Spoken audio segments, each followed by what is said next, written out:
સદગુરુ મહારાજનો જય હો. રાઘવરાવ મહારાજનો જય હો. બાપુ શ્રી વકીલરાવ મહારાજનો જય હો. પુરા મહારાજનો ગુરુજરામ મહારાજનો જય. બધાના હરિગુરુ સંતનો જય હો.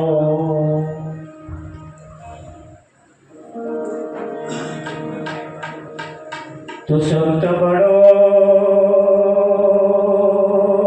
परमार्थी शीतल जायो तपत बुझावे और के दे दे अपनो गुरु जी समान ही देवता गुरु जी समान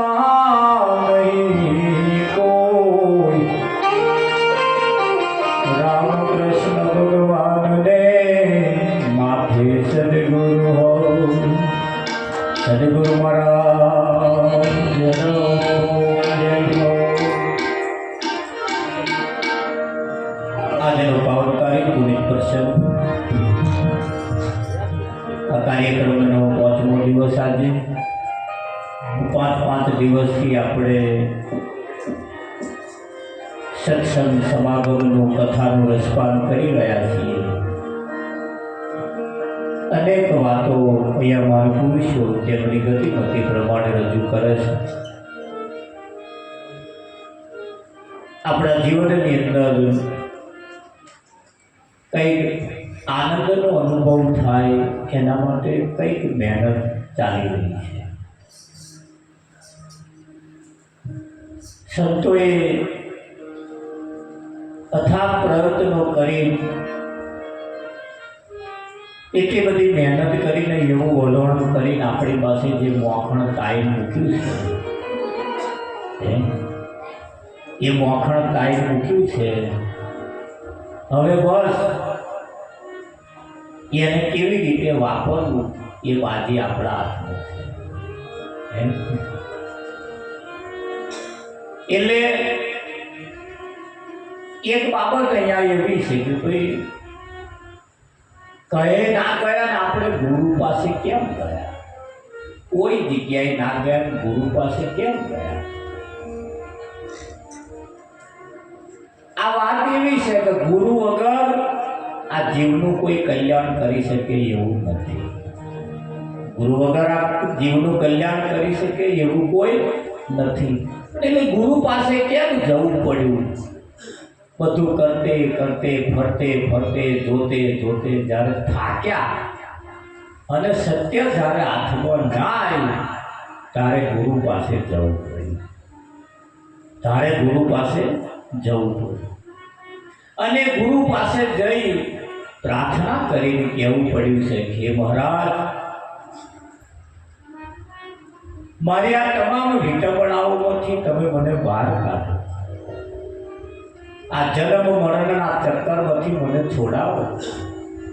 વારંવાર જન્મવું, વારંવાર મરવું, વારંવાર જન્મવું, વારંવાર મરવું, આ ક્યાં સુધી મારે રેટમાર થયા કરવાનું છે?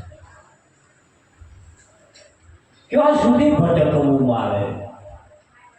એટલે સંતે એક સરસ દાખલો અને ઉદાહરણ આપ્યું. એક જંગલની અંદર એક બકરી ભૂલી પડી. મધરાત થઈ ગઈ, રસ્તો મળે નહીં. એણે વિચાર કર્યો કે હિંસક પ્રાણીઓનું જંગલ છે, અહીંયા બચવું મુશ્કેલ છે. બકરીએ પોતાની સૂઝબૂઝ પ્રમાણે એક પગલું જોઈ અને બેસી ગઈ. ત્યાંથી પછી આગી પાછી થઈ ગઈ. એટલે શિયાળ આવી. શિયાળ જંગલની અંદર તો બધા પ્રાણીઓ હોય ને, હિંસક પ્રાણીઓ બધા હોય. એ બધા પહેલી શિયાળ આવી. શિયાળે જોયું કે આ જંગલમાં બકરી, એટલે ગુંગારિયા કરવા માંડ્યો. આંખો બતાવવા લાગીને એવું બધું કરે. એટલે બકરીએ કહ્યું, શિયાળ પર ગુંગારિયા ના કરશે. કે કેમ? ત્યાં પગલાવાળો મને બેહાડીને ગયો છે પોતાને. શિયાળે જઈ જોયું તો આ પગલાવાળાને બી જે બેહાડી ગયો હોય એનું નામ ના દે. શિયાળ જતી રહી. વરુ આવ્યો, એ પણ પોતાના સ્વભાવ ઉપર ગયું. બકરીએ કહ્યું, ભાઈ જોન થઈ જાઓ, બોલશો નહીં. ક્યાં? ત્યાં પગલાવાળો પણ બેહાડી ગયો. પગલું એણે જોયું. બધા પ્રાણીઓ આવ્યા. વાઘ આવ્યો, ચિત્તો આવ્યો, બધા હિંસક પ્રાણીઓ બધા બહુ આવ્યા. કોઈ બાકી ના રહે. છેલ્લે એક જંગલનો રાજા સિંહ આવ્યો. સિંહ આવીને વિચાર કર્યો, જંગલમાં બકરી અતાલગી જીવી એ જ મહત્વનું છે, બાકી એટલું જીવતી રહે જ નહીં. એટલે સિંહે તરાપ મારી એટલે બકરીએ કહ્યું, સિંહ ભાઈ ઉભા રહો. એ શું છે કે આ પગલાવાળો પણ બેહાડી ગયો છે અને પગલે ઊંઘ્યાથી. કેવું છે કાકા? સિંહ આવી જોયું તો કે આ પગલું તો મારું જ છે, આ પગલું મારું છે કે. પણ કે અત્યાર લગી કોઈ આયા જ નહીં, બધા આયા કે. એટલે શું કહ્યું કે આ પગલાવાળો પણ બેહાડી ગયો. તે બધાએ શું કહ્યું કે આ પગલે જે બેઠા હોય આ પગલાવાળાનું નામ ના દેવાય, આ પગલાવાળાનું નામ ના દેવાય. એટલે સિંહે કહ્યું કે તું તારું કોઈ નામ જ ના દીધું તાકરના. સિંહે વિચાર કર્યો, મારા પગલાની જેણે જેણે કિંમત કરી, મારા પગલાથી જો આ બધો ભીડ નાહી જતો હોય અને એના પગલે જો મારા પગલે કોઈ બેઠું હોય, બચી જતું હોય, મારા એને મરાય? મરાય ને? ના મરાય. એટલે સિંહે કહ્યું, તારે તું બેસી જા મારી પીઠ ઉપર, હેડ હું તને વાડા, તારા વાડા મૂક્યા. સિંહના પીઠ ઉપર બકરી બેસી ગઈ. જંગલના હિંસક પ્રાણીઓ બધા, પશુ પક્ષી બધા જોતા રહી ગયા કે આ સિંહની મતી મારી ગઈ છે, આ સિંહને મતી મારી ગઈ છે. એ બકરીને એની પીઠ ઉપર બેહાડે, બકરી અરે પીઠ ઉપર બેહાડે છે. આ શિકાર કરવાનો પડી ગયો આજે સિંહ આ હાલી મતી મારી ગઈ છે. કે કહેવાનો સિદ્ધાંત એવા એવા કોઈના પગલે જ્યારે આપણે બેસી ગયા ને, માથાનો વાર કોઈ વાંકો કરી શકે એવા પગલે આપણે બેઠા છીએ. અને એ પગલે જ્યારે તમે બેહો ને ત્યારે યાર લોકો તમને કહે, તમારી દશા જ્યારે બદલાય ને એટલે કહે. અને આપણે કહેવાનું, અરે દીવાનો બન્યો છું રંગીલાના રંગમાં, દીવાનો બન્યો છું રંગીલાના રંગમાં, દીવાનો બન્યો છું રંગીલાના રંગમાં, દીવાનો બન્યો છું રંગીલાના રંગમાં. રંગાઈ જાવું છે મારે સાવરિયાના ચરણમાં, રંગાઈ જાવું છે મારે સાવરિયાના ચરણમાં, લૂંટાઈ જાવું છે મારે સાવરિયાના ચરણમાં, લૂંટાઈ જાવું છે મારે સાવરિયાના ચરણમાં.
બન્યો છું રંગીલાના રંગમાં, હવે રંગાઈ દઉં છે એના રંગમાં રંગાઈ દઉં.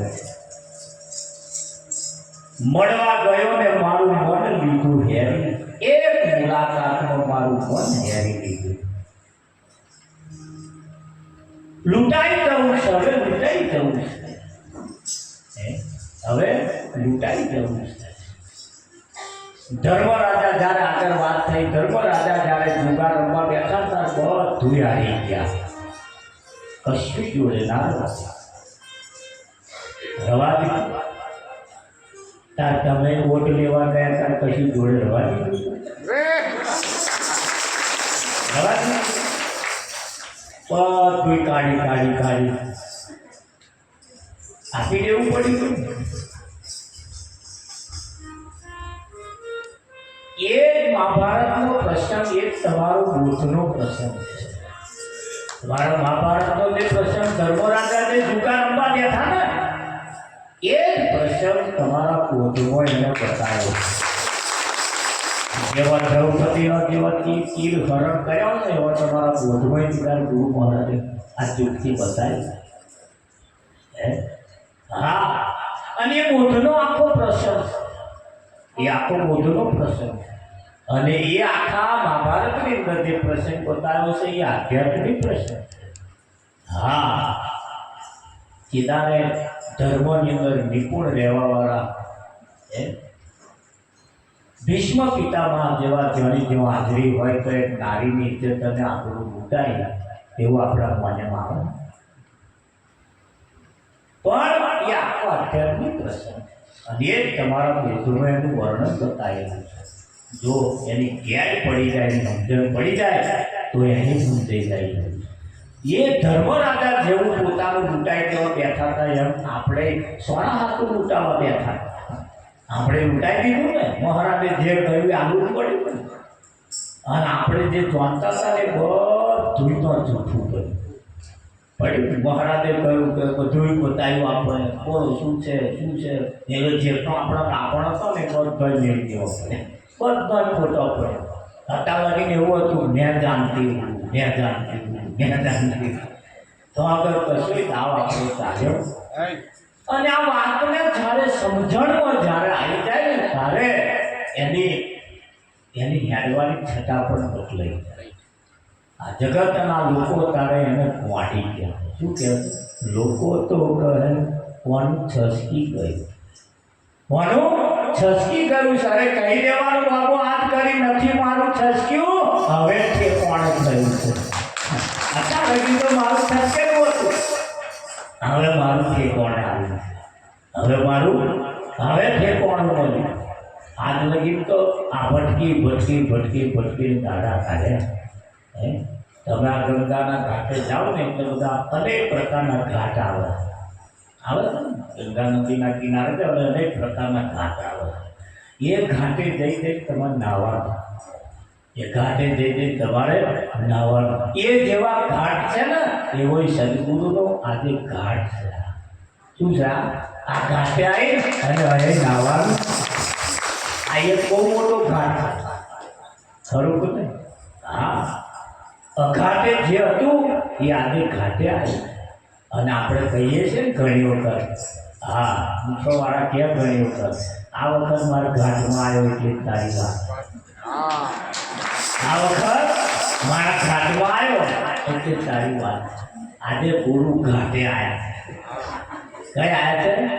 આજે ઘાટમાં આવ્યા. બહુ દાદા ઘાટમાં લાવવા હતું આપણે બહુ મહેનત કરી. 84 લાખ શરીર ધારણ કરી ચૂક્યા ઘાટમાં લાવવા, પણ એ કઈ વખત મોકો આવતો નથી. જ્યાં મોકો તો છટકી જતા અને કોકના કોક આડા આવી જતા, એટલે જ આવતો નથી. પણ આજે મોકો આવી ગયો છે એમ કે આજ ઘાટમાં આજ પાડી દેવા છે, આજે પાડી દેવા છે, મોકો આવી ગયો. આજે એવાય એકલા છે અને આપણે એકલા પાડી દેવા છે. આજે મોકો આવ્યો છે, આજે ઘાટ આવ્યો. એ હજી બધા ઘાટ હતા, એ આજે ગુરુ ઘાટે આવ્યા છે. એટલે કહેવાનું ગુરુ મારું નામ લખાય છે, ગુરુ મારું નામ લખાય છે. લખાઈ લેજો, સાથે સાથે નંધાઈ પણ લેજો. હા, ઘટમાં અંધારું મને અગમ ના સૂજે. મારા ઘટમાં જે અંધારું છે ને એટલે મને કશું દેખાતું નથી. એની જ્ઞાન રૂપી જ્યોત જલાવી દેજો, જેથી કરી મને ચોખ્ખું દેખાય, જેથી મને ચોખ્ખું જણાય, જેથી મને ચોખ્ખું સમજાય. આ બાબતને ધારણ કરવા માટે આપણે અથાગ કેટલા જન્મોથી આપણે વાટ જોઈ રહ્યા હતા, એ આજે આપણને પ્રાપ્ત થયું છે. એ આજે આપણને પ્રાપ્ત થયું છે. અને આ પ્રાપ્ત જે થયું છે ને, એના માટે તો આપણે અનેક જન્મ ધારણ કર્યા છે, અનેક જન્મ ધારણ કર્યા છે, પણ મેર નહોતો આવતો. આજે મેર આવી ગયો છે. શેજનો ગુરુ મહારાજે આજે આપણને મેર લાવી દીધો. તમે જુઓ, એક વખત જાપાનથી લોકો, વૈજ્ઞાનિક લોકો આવ્યા જાપાનથી, અને મોટો ડુંગરો હતો. ડુંગરો એને તોડી પેલપા જવું હતું. એને તોડીને પેલપા જવું હતું. હવે એવી પાઇપલાઇન હતી ને તે વાંકી ચૂકી હતી. હવે મારું બહુ મહેનત કરી જોઈ, એમણે બધી વિજ્ઞાનની સિસ્ટમ અપનાવી જોઈ, પણ મેર આવે.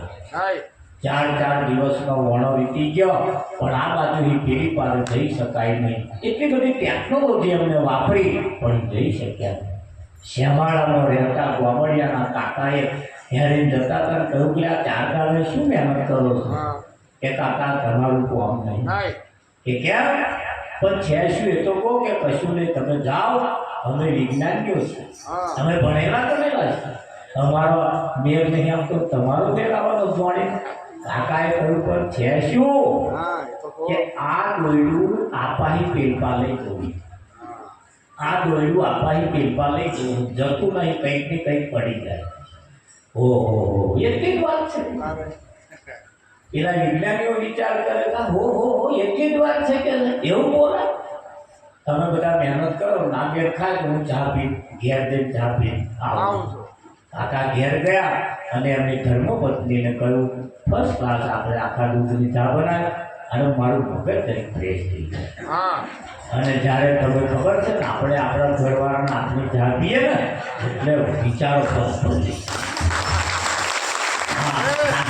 લાગેલો થાક પણ આપણે ઉતરી જાય.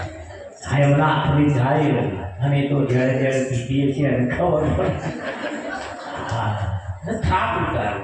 કાકા ચા પીને આવતો એ ઉંદેડું પકડી, અને ઉંદેડાના પૂંછડે દોરો વધ્યો, અને ઉંદેડું છૂટું બે આપાહી પેપા ઉંદેડું નાખ્યું, અને કાકાએ પેપા જઈને દોરી ધારી, પછી દોડે વધ્યું અને દોડ્યું ખેંચ્યું.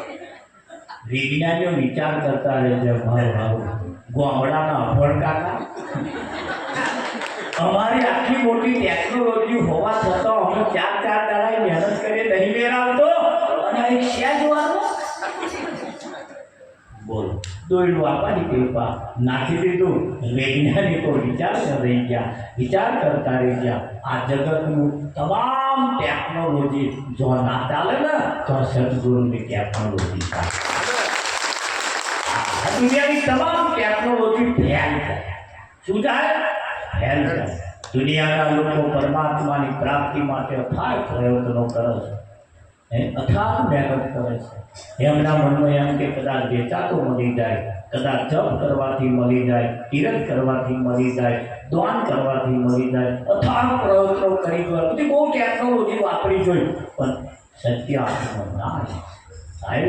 અને સદગુરુએ સહેજમાં એક રાતમાં એવું કોમણ કર્યું. એક રાતમાં હવારમાં આવ્યા, બોધ લઈ જાય, ઘેર જાય, એટલે આખી જોવાની દ્રષ્ટિ બદલાઈ જાય, અને એની બોલી બદલાઈ જાય, એનું મોડવાનું આવવાનું જવાનું બધું બદલાઈ જાય. તારે લોકો વિચાર કરી જાય કે નિરાંતની પાસે શું એવું છે કે મારી દશા બદલાઈ જાય છે. હા, પણ એમ અહીંયા આગળ કહ્યું કે ધન ગુરુ દાતા મેરા ધન ગુરુ દેવા, મારા ગુરુજીએ શબ્દ સુનાયો. એ જે શબ્દ સુનાયો, એ શબ્દ જે મને સંભળાયો, એ શબ્દના બદલામાં શરીરની ખાલ ઉતારી, પગરખ બનાવી, સોનેરી રંગ ચડાવી ગુરુ મહારાજને પહેરાવું ને, તોય ઓછો પડે એવો કયો શબ્દ હશે જેની અમે શરીરની ખાલ ઉતારી પગરખો બનાવી ગુરુ પહેરાય તો ઓછો પડે? આ જગતની અંદર એવો શબ્દ સંભળાવવા વાળો બીજો કોઈ નથી. હા, એવા સદગુરુ એવો શબ્દ સંભળાયો છે, તું અજર અમર અને અવિનાશી છે. તું કેવો છો? ક્યારે જન્મ્યો નથી, ક્યારે મરવાનો નથી, ક્યારે આવવાનો નથી, ક્યારે જવાનો નથી, એવો શબ્દ અમર શબ્દ ગુરુ મહારાજે સંભળાયો. આપણી દીકરીનું લગ્ન હોય ને ત્યારે આપણે કોનમાં કશું કહેવા જઈએ છીએ એમાં પૂરા થાય છે. આવો ચલો ચાલો દીકરી તારે પહેરી ગયા ને એટલે કોનમાં કશું કહેવાનું રાખવાના કોન આપે અને આમ કરી કહેવાનું એ તે દિવસે કહે છે અખંડ સૌભાગ્યવતી ભવ તોય રંડા પાવા જશે કે નહીં આવતા. અખંડ સૌભાગ્યવતીના આશીર્વાદ લીધા છે છતાં આવી પરિસ્થિતિ થાય છે. જ્યારે એ કેવો મંત્ર ગુરુ મહારાજે આપ્યો છે અને એ મંત્ર હવે લીધા પછી સાંભળ્યા પછી જીવનના તમામ સંશયો દૂર થઈ જાય છે. એટલે ગુરુ મહારાજને પ્રાર્થના કરી કહેવાનો જોજો રે હે ગુરુજી મારો સાથ